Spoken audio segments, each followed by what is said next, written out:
This property reverts to blood family now. Pack your bags and get out.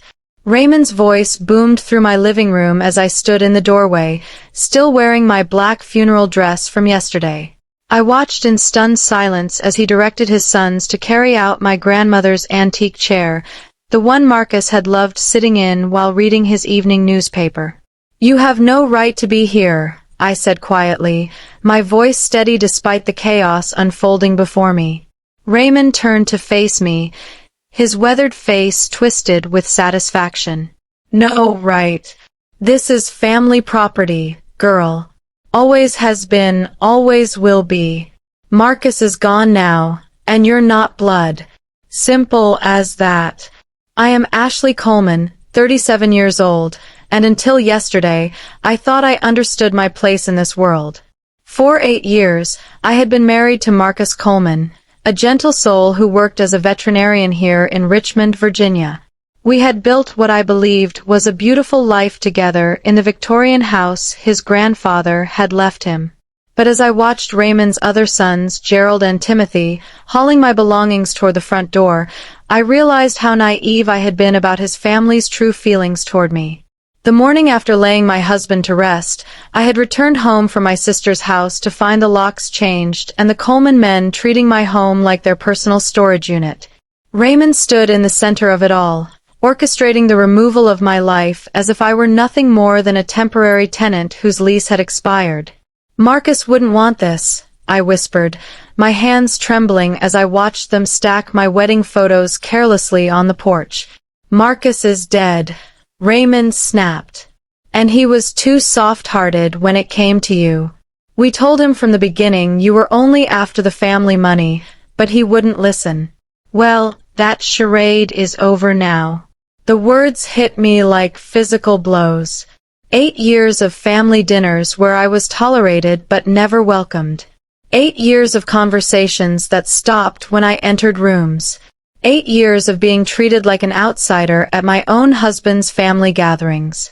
I had endured it all because Marcus asked me to, because he believed his family would eventually come around. Gerald appeared beside his father, breathing heavily from moving furniture. "Most of her stuff is out, Dad. What about the kitchen things? Take what's valuable, leave the rest," Raymond replied without even glancing at me. "She can have until sunset to collect whatever junk we don't want."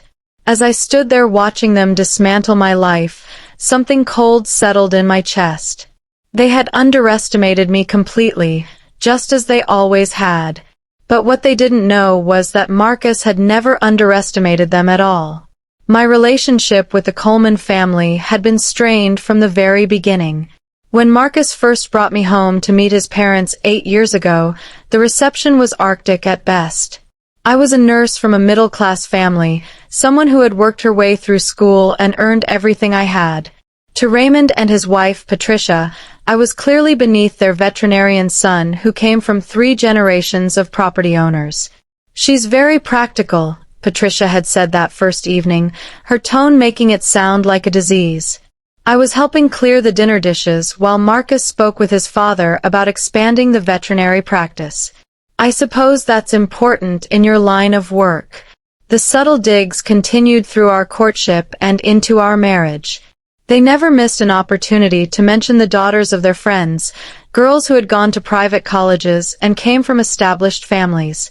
When Marcus and I announced our engagement, Raymond's first question wasn't about our happiness, but about the prenuptial agreement. "You understand, Ashley, that family property has been passed down through generations," he had said during what he called our pre-wedding discussion. "The house, the land, the practice. These things stay within the bloodline. Marcus is young and romantic, but business is business." Marcus had grown uncomfortable during that conversation, shifting in his chair beside me. "Dad, we don't need to discuss this now." "Actually, we do," Raymond continued. "Ashley seems like a sensible girl. I'm sure she understands the importance of preserving family legacy."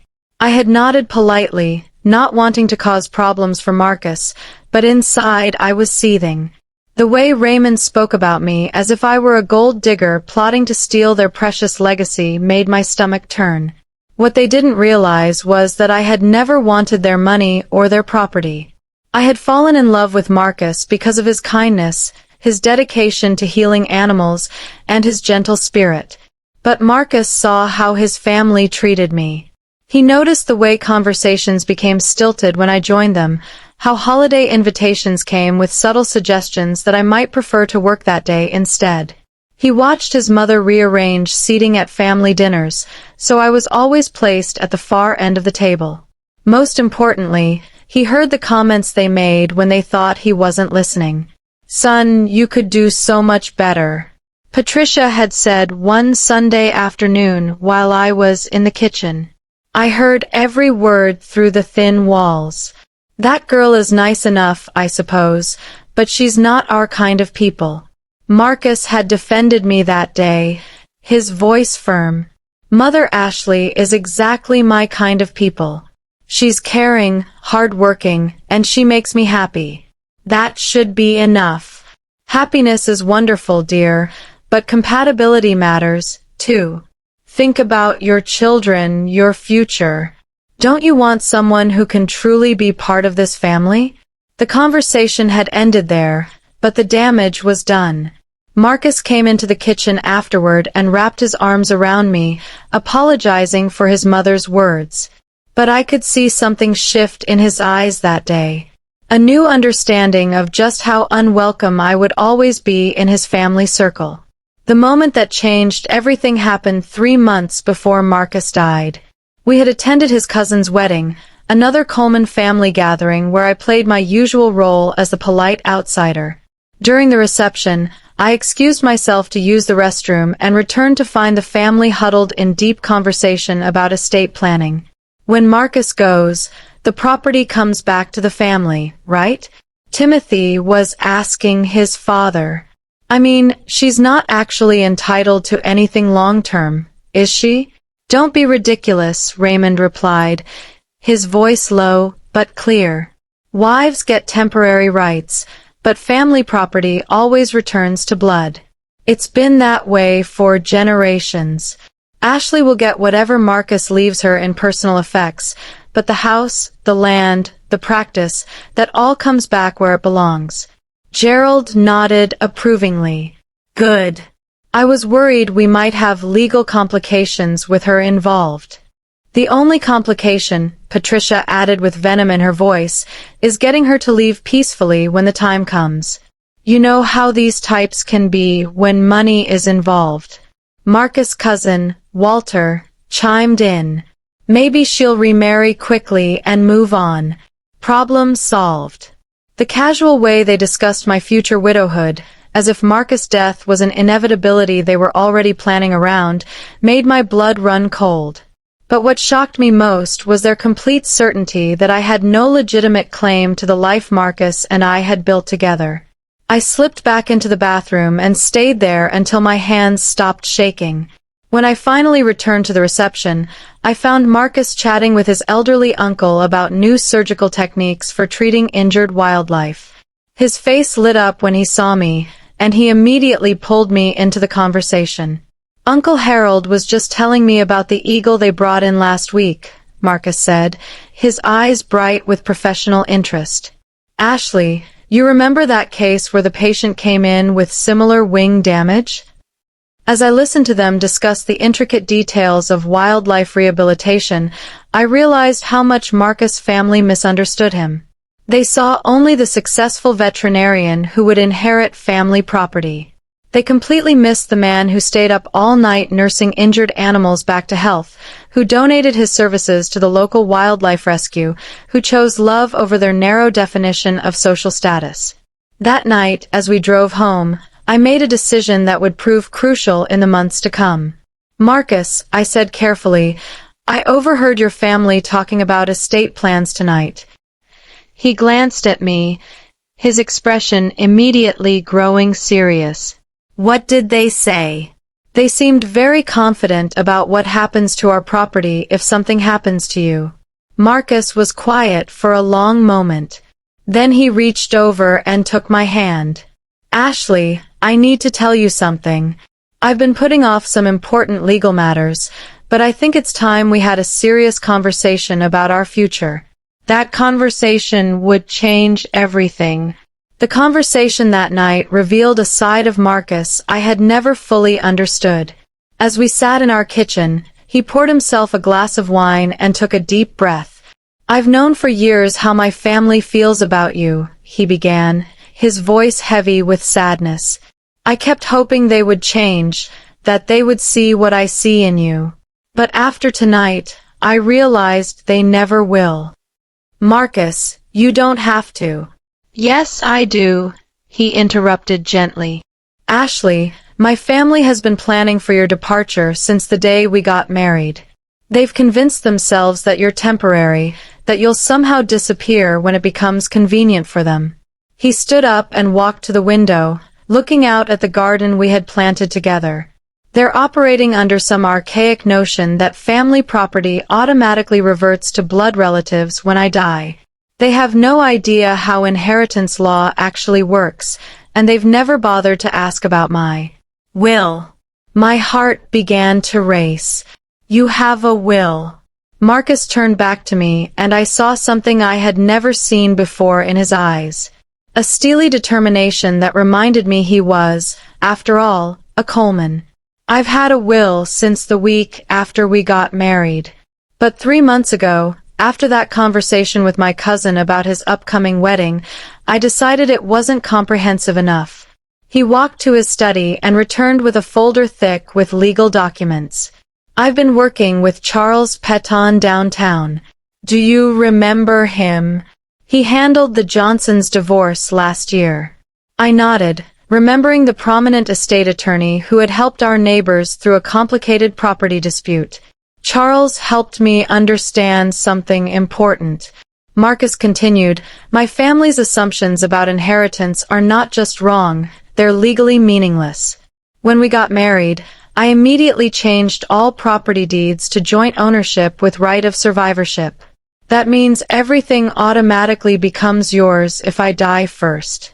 The weight of what he was saying began to sink in. "But Marcus, your family doesn't know this. They have no idea. And that's not all." He opened the folder and spread several documents across our kitchen table. "I've drafted a comprehensive will that leaves you everything. The house, the veterinary practice, all bank accounts, investments, everything. More importantly, I've included specific language about why I'm making these decisions." He handed me a letter written in his careful handwriting.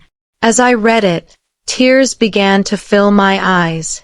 "To my family," the letter began. "If you are reading this, it means I am no longer here to protect Ashley from your cruelty. For 8 years, I have watched you treat my wife as an outsider, someone unworthy of basic respect, let alone love. You have made it clear that you consider her temporary, a problem to be solved rather than a family member to be cherished."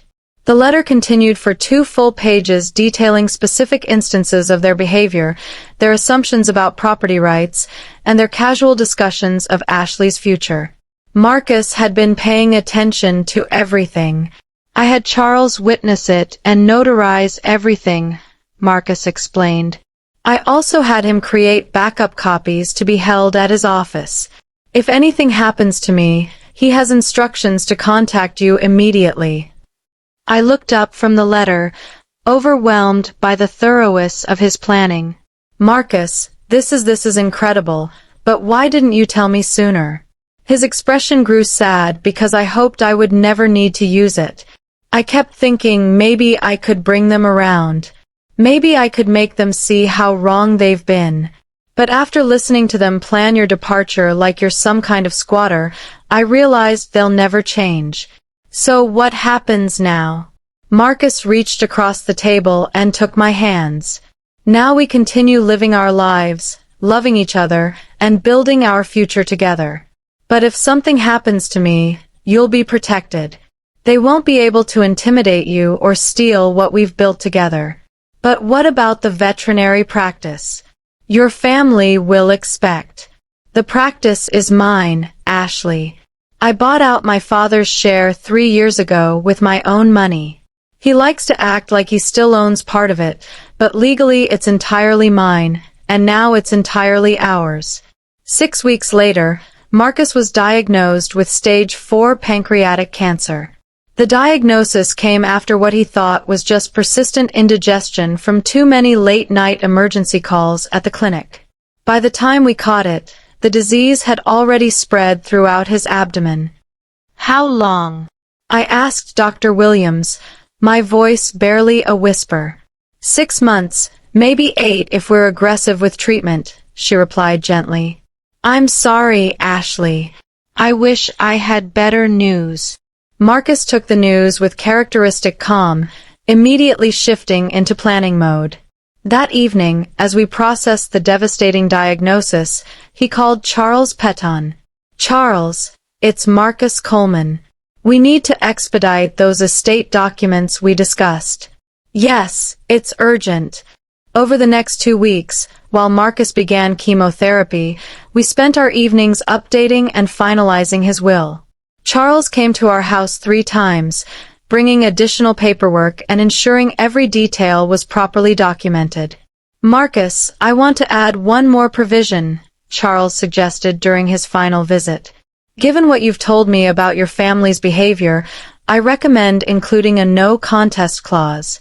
If anyone challenges this will, they forfeit any potential inheritance entirely." "Do it," Marcus replied without hesitation. "I want Ashley protected from any legal harassment after I'm gone."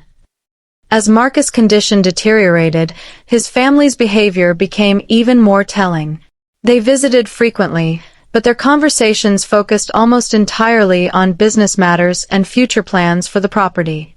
I noticed them taking inventory of valuable items, discussing which furniture was original Coleman pieces, and making assumptions about what would happen after Marcus died. "Ashley dear," Patricia said one afternoon while Marcus was napping, "have you given any thought to where you'll live after?" "Well, afterward. This is my home, Patricia. I plan to stay here." She exchanged a look with Raymond. "Well, of course, temporarily, but long-term, you'll want to find something more suitable for a single woman. This house is really too large for one person. Plus, the upkeep is expensive," Raymond added. "Family property requires family resources to maintain properly." I bit my tongue, remembering Marcus's words about not revealing our legal preparations. But their presumption was infuriating. They were already mentally redistributing our life together, treating me like a temporary caretaker whose services would no longer be needed. The worst conversation happened 2 days before Marcus died. Gerald and Timothy came to visit, ostensibly to see their brother, but I overheard them in the hallway making plans. "Dad wants to start moving some of the valuable pieces out before the funeral," Gerald whispered. "He's worried Ashley might try to claim them." "Smart thinking," Timothy replied. "We should probably change the locks too, just to avoid any complications." "What about the veterinary practice? Do we need to notify his patients about the transition?" "Dad's already contacted that new vet in Henrio. Dr. Peterson is interested in taking over the client list." I stood frozen outside Marcus' room, listening to them plan the dismantling of our life while my husband lay dying just feet away. They had no idea that every word they spoke was further validating Marcus' decision to protect me legally. That night, I told Marcus what I had overheard. He was weak from the pain medication, but his eyes still flashed with anger. "They're already dividing up our life?" he asked, his voice barely audible. "I'm afraid so." Marcus closed his eyes for a moment, then looked at me with determination. "Ashley, promise me something. When they come, and they will come, don't let them intimidate you. You have every legal right to everything we've built together. Charles has all the documents, and he knows exactly what to do." "I promise," I whispered, holding his hand. "And don't feel guilty about fighting them. They've made their choice about how to treat you. Now they'll live with the consequences. Marcus died on a Tuesday morning in October, surrounded by the golden light filtering through our bedroom windows. I held his hand as he took his final breath, whispering how much I loved him and how grateful I was for the life we had shared. The funeral was held 2 days later at St. Paul's Episcopal Church, where we had been married 8 years earlier. The Coleman family took over the arrangements, pushing me aside as they planned what they considered appropriate for their son. I let them handle the details, knowing that soon enough their presumptions would catch up with them. "Ashley, dear, you'll sit in the second row," Patricia informed me the morning of the service. "Family sits in the front row." I nodded quietly, choosing not to point out that I was his wife and therefore his closest family. Their behavior was providing me with even more evidence of their complete disregard for my place in Marcus' life. After the service, Raymond pulled me aside at the cemetery. "We'll give you a few days to grieve, Ashley, but then we need to discuss practical matters. The house will need to be cleaned out, and we'll need time to prepare it for Gerald's family." Gerald's family.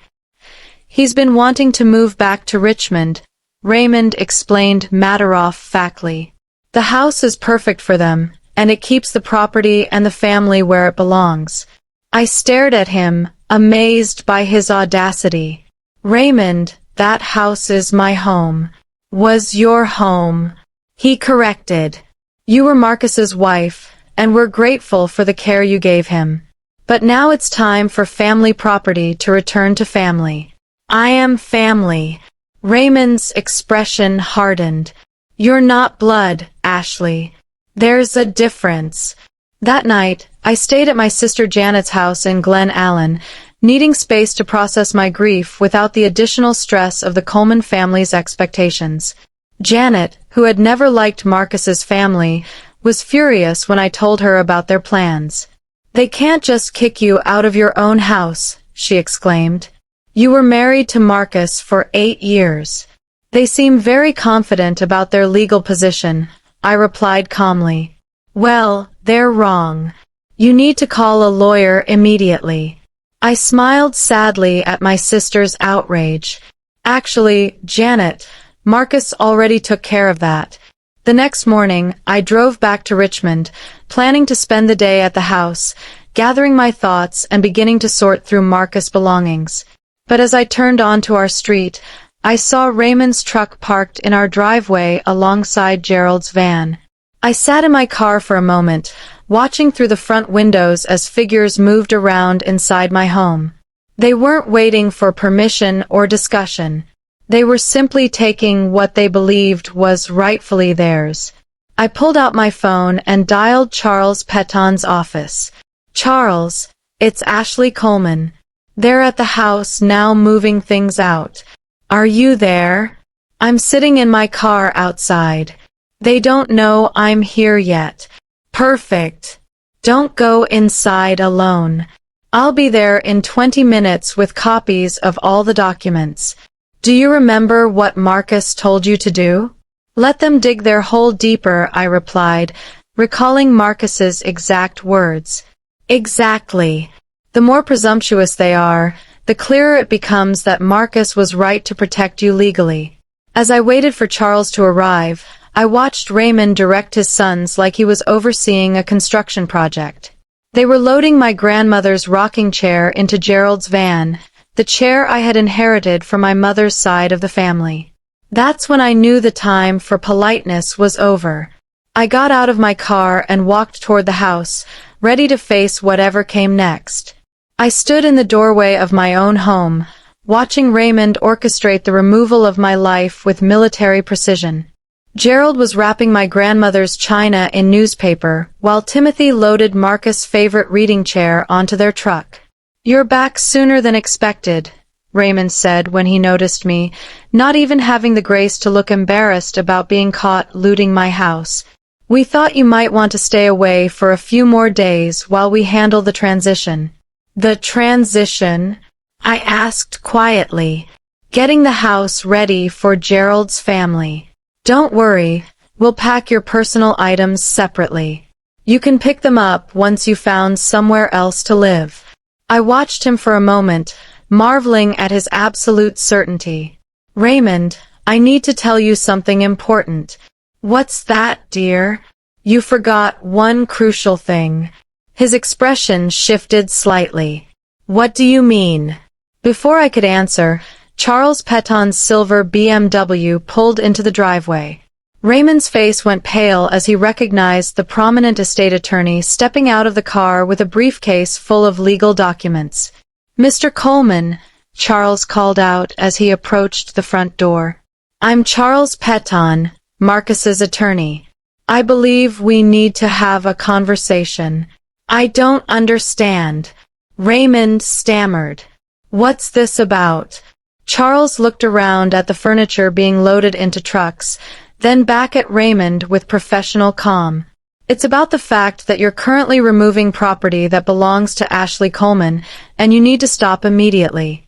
Gerald dropped the box he was carrying. What are you talking about? This is family property. Actually, Charles replied, opening his briefcase. Legally speaking, everything you've touched today belongs to Ashley. Marcus left a comprehensive will, and I have the documentation right here. Timothy stopped loading the truck. A will. But family property always? Family property follows legal ownership, not assumptions, Charles interrupted, and Marcus made his wishes very clear. Charles spread the legal documents across our kitchen table, while the Coleman men gathered around, their confident expressions rapidly changing to confusion and then anger. This will dated 6 months ago and properly witnessed leaves everything to Ashley Coleman, Charles explained methodically. The house, the veterinary practice, all bank accounts, investments, and personal property. Everything. Raymond's face turned red. That's impossible. Family property has been passed down for generations. You can't just give it away to outsiders. Mr. Coleman, your son owned this property outright. He could leave it to whomever he chose, and he chose his wife. But she's not blood family, Patricia protested. Charles pulled out another document. Actually, under Virginia law, spouses have automatic inheritance rights that supersede any family traditions. But more importantly, Marcus also changed all property deeds to joint ownership with right of survivorship. Even without the will, everything would have gone to Ashley automatically. Gerald looked stunned. You mean we have no claim to any of this? None whatsoever. In fact, by removing property without permission, you're technically committing theft. The room fell silent, except for the sound of Patricia's sharp breathing. Raymond slumped into a chair, the weight of his miscalculation finally hitting him. There's more, Charles continued, pulling out Marcus's letter. Marcus also left detailed instructions about why he made these decisions. He began reading aloud. To my family, if you are reading this, it means I am no longer here to protect Ashley from your cruelty. For 8 years, I have watched you treat my wife as an outsider. As Charles read Marcus's words, documenting years of subtle and not-so-subtle mistreatment, the Coleman family's faces grew ashen. Marcus had been paying attention to everything. Every slight, every dismissive comment, every assumption that Ashley was temporary. Furthermore, Charles continued, Marcus included a no-contest clause. Any attempt to challenge this will result in the forfeit of any potential inheritance. Raymond finally understood the full scope of his son's final act of protection. Within hours of Charles's revelation, the Coleman family faced the complete collapse of their assumptions. Raymond was forced to return every item they had removed, including my grandmother's chair that had somehow ended up in Gerald's van. The locks they had changed were replaced at their expense, and they were banned from entering the property without my explicit permission. The veterinary practice that Raymond had already promised to Dr. Peterson remained mine to operate or sell as I chose. The family land they had considered their birthright was now permanently outside their control. Their casual planning sessions about my departure became evidence of their complete misunderstanding of both legal reality and Marcus' true feelings about them. Patricia's hopes of maintaining her social standing were shattered when word spread through their social circle about how they had tried to steal from their deceased son's widow. Gerald's plans to move his family into the family house evaporated, leaving him to explain to his wife and children why their promised new home was no longer available. Timothy's assumptions about inheriting part of the veterinary practice cost him the job he thought was guaranteed. Most devastatingly for Raymond, the respect he had commanded as the Coleman family patriarch disappeared overnight when people learned how thoroughly his own son had rejected his values and protected his wife from the family's cruelty. The man, who had spent decades lecturing others about family loyalty, discovered that his son's final act was one of complete rejection of everything Raymond represented. As I stood in my kitchen that evening, holding Marcus' letter and surrounded by the belongings his family had tried to steal, I realized that my husband's greatest gift wasn't the house or the money. It was the validation that our love had been real, that I had been worthy of protection, and that sometimes the quietest people fight the hardest battles for those they love. The revenge was complete, not because I had planned it, but because Marcus had seen his family's true nature years before I did, and had quietly, methodically, built walls around our love that they could never breach.